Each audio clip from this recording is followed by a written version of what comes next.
It's the Good Contractor Podcast. It's episode 2, but it's our first guest. This is a big moment for Luke Hansen, CEO of companycam, and John Talman, just a humble content creator hailing from Dallas, Texas by way of, how do I say that? Anyway, we have Ashley Smith, owner of Always Forward Roofing, who is going to be joining us today. She's one of my absolute favorite people to talk to. She's hilarious. She's a great storyteller. So this is going to be a lot of fun. Ashley Smith, Always Forward Roofing, owner and operator, and technically the first guest of the Good Contractor Podcast. Hello. Wearing the coolest earrings on the podcast. We're already being shown up. I was covered in roofing crap earlier, so I was like, let me put these on. That's a great distraction. Yeah, exactly. No one notices the tar stains all over you if you have fabulous earrings. It just goes away. The best part of this entire thing was Ashley and I were going to test some audio earlier, and she goes, is it okay if I just show up right at like I came off a roof? And boom, we do this test, and she's got the earrings on and the makeup's going, and I was like, is this how you got up on the roof? Because this is different than I thought. Yeah. This is Girl Contractors. It's going to be recorded at least if I slap something on. I love it. I want a lot of this podcast to be Luke's organic reaction. And I know some of these stories because you and I have talked before. Not everybody does. And I can't wait to see Luke's face on some of these. Can you talk about how you got into roofing?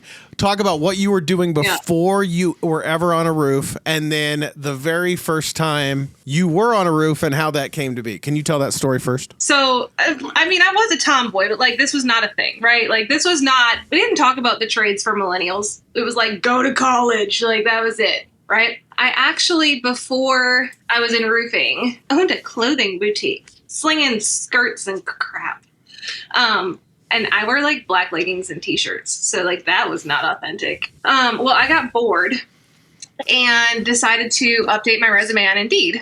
And I wanted to get into nutraceutical sales, wellness. I was big into working out, something in sales, talking to humans, not just packing and shipping dresses that I don't care about. Was this an online business? Were you selling this stuff online? Okay, so this wasn't even I used to be in a big, I'm not going to talk about them, but a big MLM. Mm-hmm. From the pits of hell.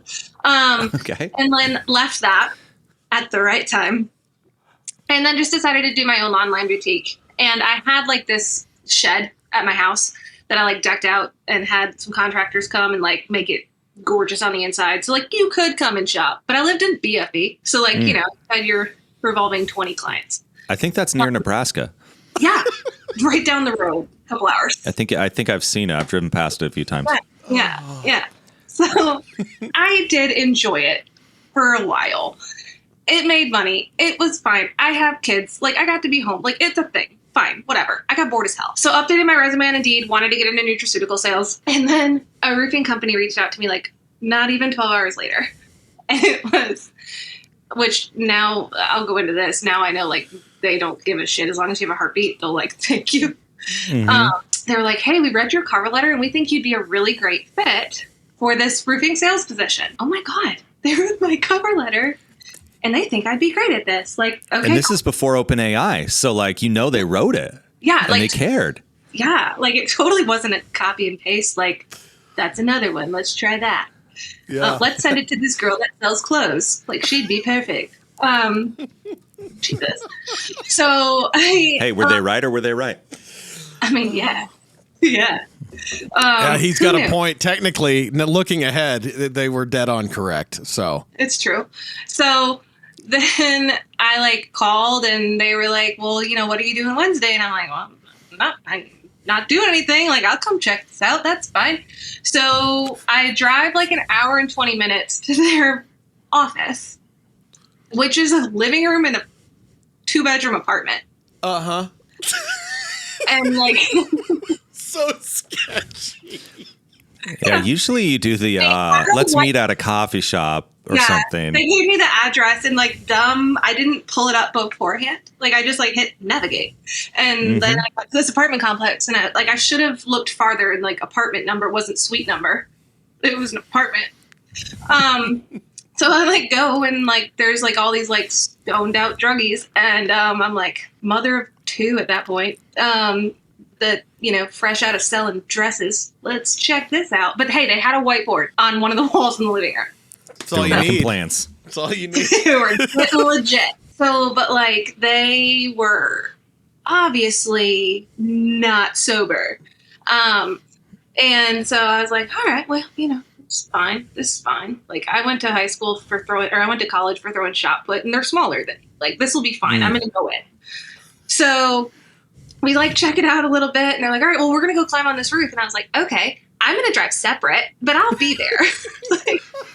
I drive to this house that's another like 40 minutes away, and it's like a double wide modular kind of house, so lower pitch. Put the ladder up, and the dude happened to wear the same size cougar paws as me, and he had some, so he's like, here, put these on your feet. And I was like, what in the Timberland? Oh, right, that's fine. I put those on and climbed up, and I was like, okay, this is fun. This is fun, right? Like, I was an athlete. I was a tomboy. Like, I would rather be outside than inside. Like, I don't understand video games because you can go play in dirt.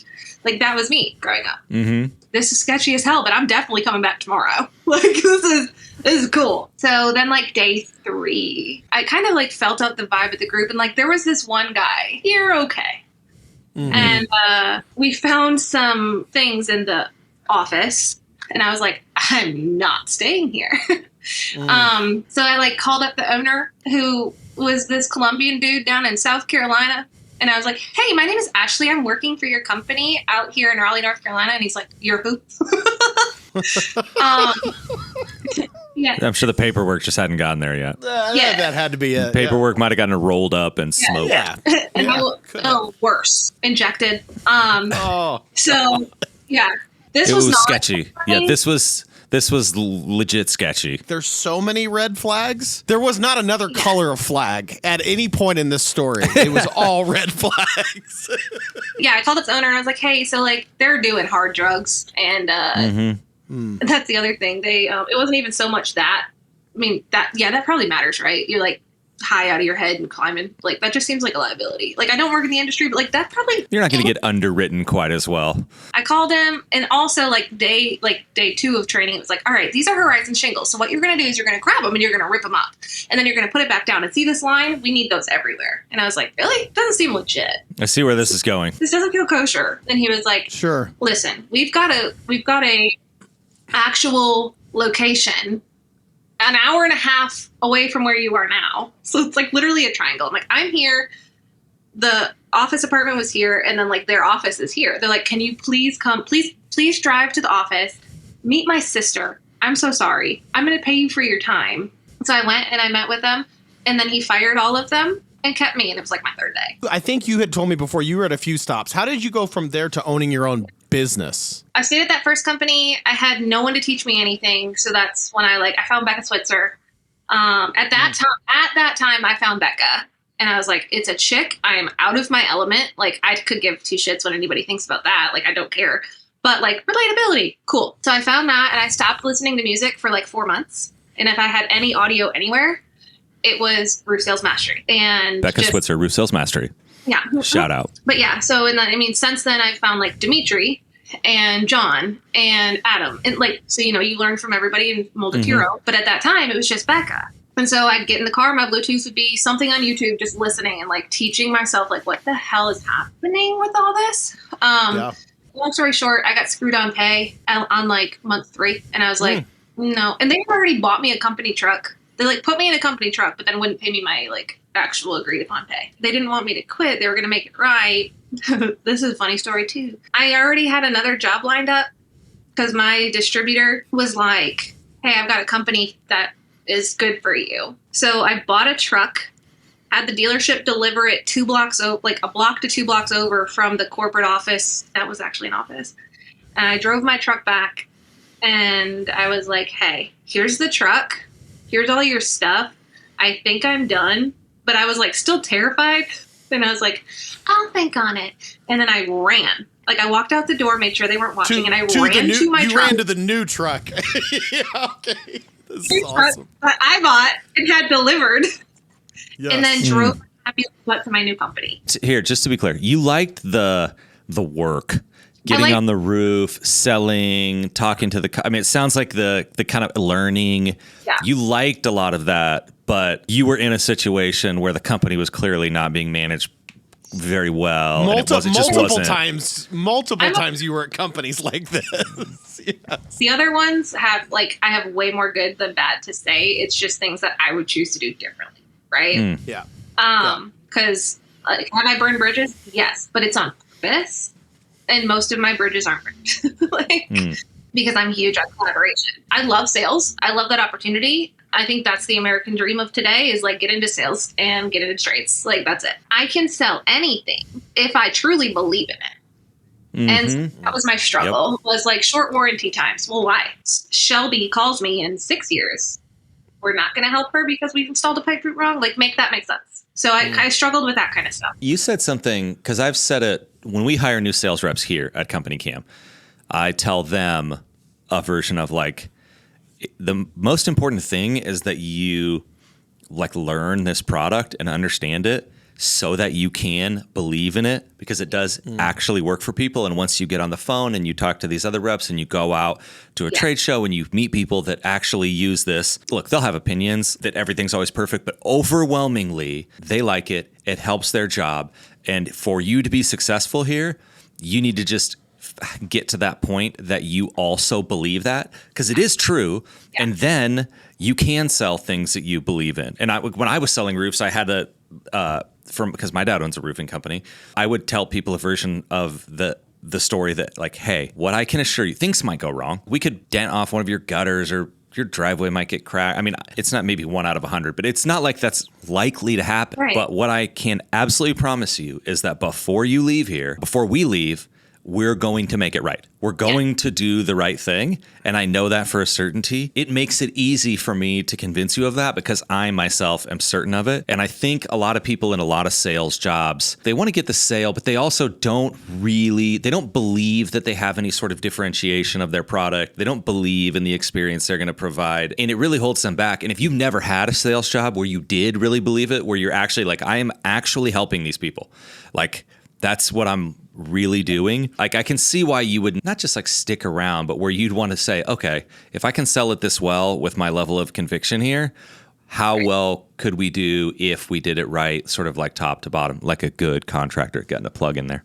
That was really sorry, good. Story interrupted. Really I think you summarized Good Contractor right there. Yeah. What do we even need this podcast for? No. I guess that's it. Yeah. When you decided to strike out on your own, you had a conception of what you wanted to be. There's a lot of uncertainty. There's things that you don't know that inevitably you learn along the way. What were the things that you thought, this is what's going to be different about us? Not than any specific company. We didn't call anyone out, but where you're just we're going to stand on this. We're going to be about this. This is how we're going to do things. What were some of those things? Yeah, our motto is quality and dedication you can rely on. We are responsive to a fault. We would much rather over communicate and build connection than ever have a question in the homeowner's mind. Another one that I'm big on is being a prophet. And I'm not in a godly way, but I'm talking about hey, call stuff out before it happens.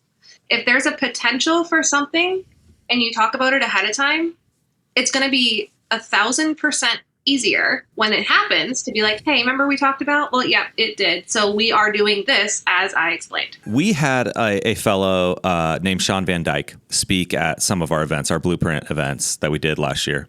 We did a handful of these. And he talked a lot about this idea. It was kind of around expectations and communication, but it was these questions that the homeowner will have, where am I? How does this work? And what's next? And his sort of framework is that at every stage of the project, whatever that is, he was mostly building homes. So, bigger projects, there's more going on. They need to always know, you need to communicate to them the where am I, so they can answer that question themselves. How does this work? What's going on? Why are we doing all those embedded questions?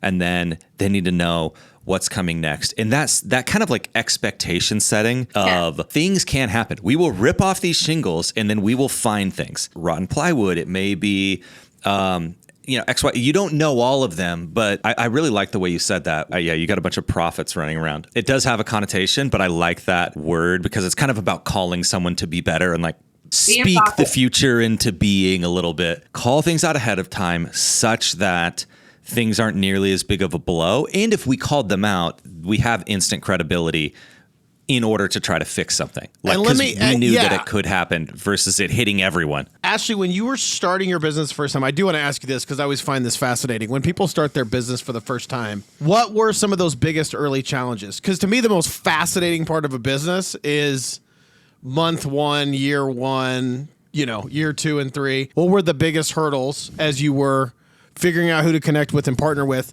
and do things like this, communicate in this way, do things different than you had seen at the other companies? What were your first 6 months, 6 weeks like? Well, I was pregnant. Just throw that in the mix too. I forgot about that. Yeah, so I started this while I was pregnant. So my poor husband and my doctor were shitting bricks daily. Oh, wow. I wasn't climbing 12s, but if it was like a 6 or a 7, I'm better on the roof than I am on the ground. And now I look back at that and I'm like, oh my God. But when you're in the moment. So one of the obstacles was finding the right church parking lot to throw up in when I was not. That's, yeah. True story. I have a video that I sent to my husband. I was on the way to the build and I was so sick that morning. And I pulled into a church parking lot and I was like, I'm not throwing up in a church parking lot. You're throwing up. Yeah. So that was, that's an extra, that's kind of unrelatable for the majority of our industry. But so I started this when I was pregnant, which was also part of the reason I started this company though, because I was a W-2 employee for arguably my favorite company that I've worked for. And I was not about to put them in a position to realign me because who's going to keep a pregnant chick climbing roofs? Write that insurance policy. I stepped away from that and then actually went to another one for a beat, met some awesome freaking people that I still talk to on the regular. But it came to the time it's okay, you know what? I'm pregnant. I'm going to do what I'm going to do. Yeah.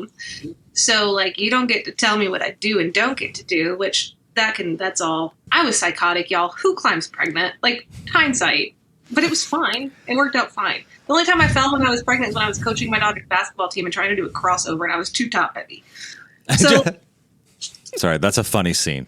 I just wait, coaching 9 months pregnant, you're trying to break a 9-year-old's ankles and you just tumble. I show a crossover move and mind you, I'm coaching this team with my ex-husband because we're friends. And he's like, oh my God, Andy's going to kill me. My husband, I was like, I'm fine. It's fine. Everything's fine. Oh my goodness. My son is awesome, by the way. He's 2 years old now and he's thriving. My husband pushed me to do it. He was like, why aren't you doing this? I was like, look, I am obsessive. I am a workaholic. I am very OCD and I am a person that gets overstimulated. But all of that is a gift to my homeowners. Not that they will ever know that about me necessarily, but I think that through because I do. I get overstimulated in a large group or with a lot of chaos. I can handle change on a dime. If there's a car wreck, I'm jumping in to help. That's fine. If it's a lot of overwhelm at one time, that overstimulation occurs. I'm I got to shut myself in a closet for a minute. Thinking through what I wanted for people was to never allow it to get to the point where they're stressed out. Because when do people get stressed out? When they're overstimulated. When do they get overstimulated? When they're dealing with a lot of things they don't understand or they haven't done before. Yep. So if we break down every step of the process and go over it with the homeowner. But what allows that takes a lot of work from a salesperson, right? That sounds super time intensive. It is. So there's 2 parts of building the company. There's, okay, what do I want to deliver? And how am I going to design this sales position? What do I want these salespeople doing? My salespeople don't write contracts. They don't do sketches. They don't do material orders. They don't do labor reports. They don't write their own contracts. They don't review claim paperwork. They don't do any of it. They build connections, put in the files where it's supposed to be. Things are built. They communicate clearly with me in Job Nimbus, which shameless plug for all time. My favorite CRM. But they put it all in its place because I've customized that so well to where it's drag and drop, put stuff where it's supposed to be. They mark things up in this amazing app called companycam, so I don't have to go to the job site and I can figure it out. I've heard of it. But really, me too. What do you want to deliver? What do you want the salesperson to be doing? And what tools are you going to use to make that happen with a small but mighty team? Because the other thing about me is I'm the person who wants a team. I would much rather have a team with 4 quarters than 100 pennies. Because I want that are going to stick and stay and that are strong rather than this constant turnover. How often are you underestimated getting out of the truck as a woman who's in roofing? And then Never. or has that passed since you are known more now than when you started? I think so, but like, I'm super happy to dive into that part on this one. So like, I am huge on, we're a woman-owned company. Like it's me, and then it's Kimber, who's my GM, who's also my best friend. And then we've got a sales girl named April. And then we have a couple of sales guys too.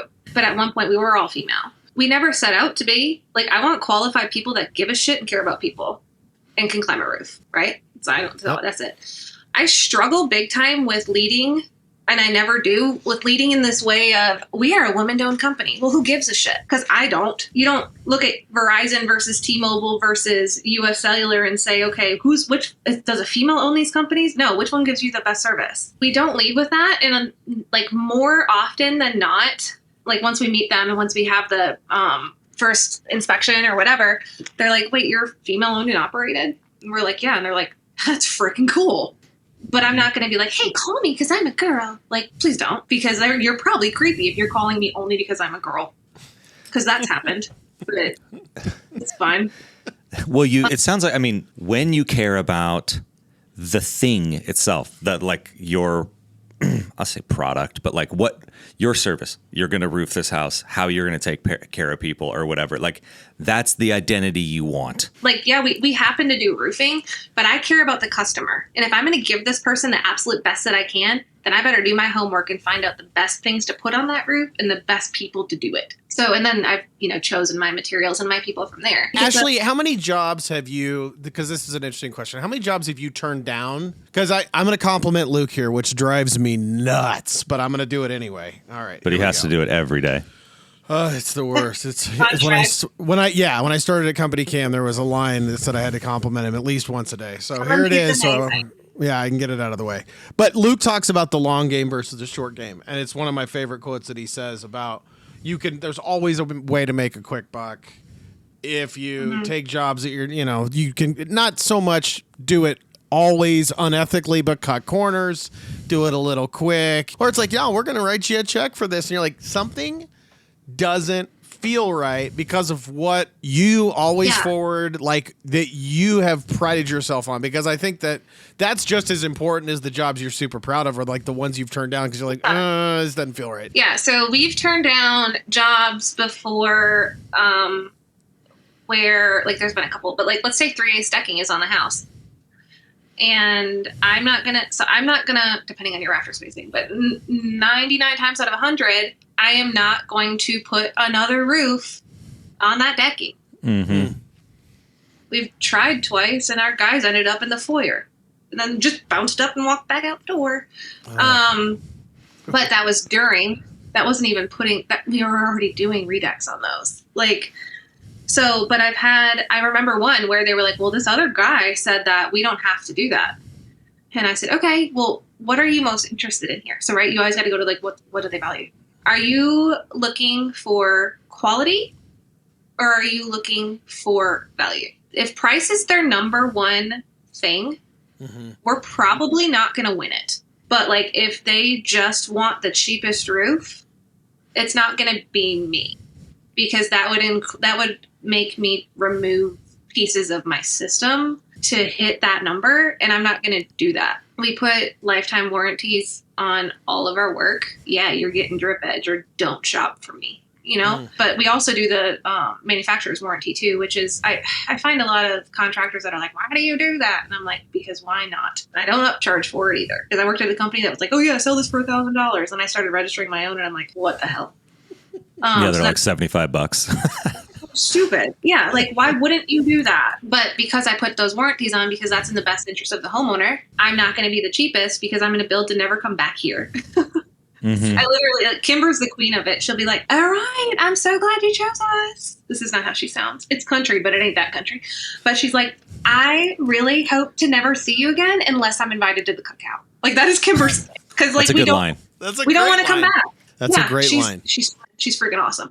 But like, really, we tell people that, and we'll explain that when we're going through our installation practices. Like, hey, we do all this because I don't want to see you again at your house for your roof. We got rapid fire. Are you ready for this? And Luke, if you have any questions here, just cut me off, but I've got a few. I'm nervous. Well, it's not You should be double nervous. These questions. No, these questions are terrible. No, they're Go awesome. ahead, John. He just doesn't like them because I created them. So here we go. Worst homeowner interaction that you have had. Sexual harassment. Done. Final answer. So I'm going to touch on that though, because this is important. Yes. Most roofing companies don't have chicks working for them out in the field. So like sexual harassment training is not a thing because you don't need it. Maybe I shouldn't say it like that, but really, I know what you're saying. Far less likely. Yeah. it's far less likely, right? I've had to separate some situations for that. But like what's awesome for me is I have been through it, and that's okay. That sounds weird. But I'm genuinely grateful that I have been through shit so that I can prepare my girls that, hey, if you see this sign or this sign or this sign, this is what you do.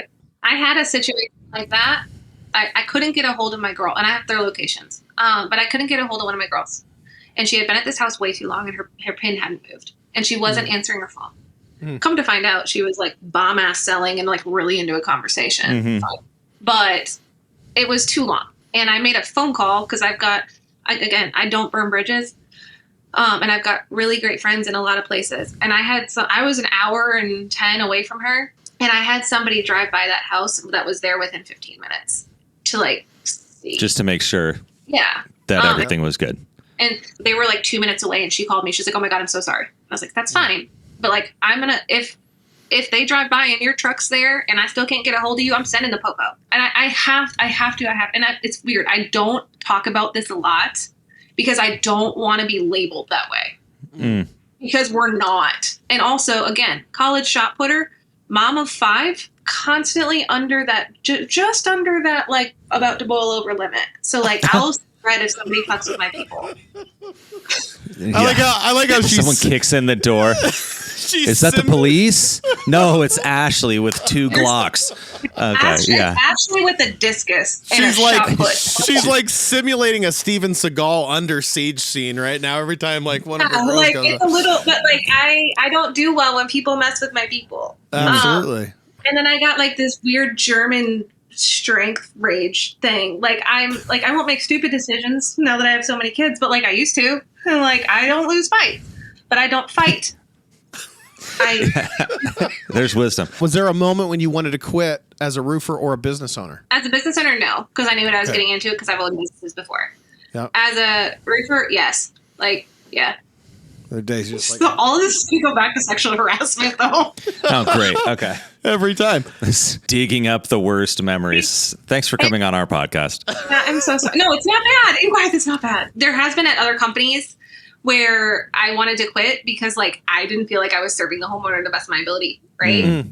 But it's not my choice. What are you most proud of as a roofer and or a business owner? For Always Forward, I am proud of my people and my team and the fact that we are never under 50% referral. So I know that this whole building relationships and caring about the client is strong. There's some months where we're at like 70% referrals because we do what we say we're going to do and we do it really fucking well. And when that bomb goes off at a house because it's massive construction and something goes wrong, just make it right. Love it. I think that's watching people on my team get into this industry and give them the best possible opportunity I can by taking the bullshit off and just letting them sell, and then seeing them put in that personal growth, get more confident in themselves and their ability, especially like, no offense to my boys, but to see other girls get in it too. Mm-hmm. That's freaking cool. But then also to see my young bucks that are really just starting to get in, my young guys just starting to get in, know nothing about it, and just don't stop and keep going and then get those wins. Like, I live for that shit. But it's just like watching my kids win a softball game. Like, those are my babies, all of them. Right. The podcast is called Good Contractor, so this is how we're going to end every episode. When you hear the term good contractor, Ashley Smith, what do you think makes a good contractor? What are the characteristics and or how would you describe a good contractor? Definitely, I mean, it goes back to our motto on this one, quality and dedication you can rely on. Yep. Caring about the customer first and foremost, and never knowing it all. So, and the complimentary question to that Luke and I have asked several folks at trade shows by sticking a mic in front of their face, but we've asked them also this question. Can anyone be a contractor? No. Why not? You have to be obsessive and you have to never quit. and you have to read Extreme Ownership by Jocko and agree with it in your soul. And if you read Extreme Ownership and think any of it's bullshit, then you can't have a contract. You can't be a contractor. Ashley, you are amazing. By the way, I just want to end this by saying that you have my favorite quote that I've stolen / borrowed from you, and I used it all the time.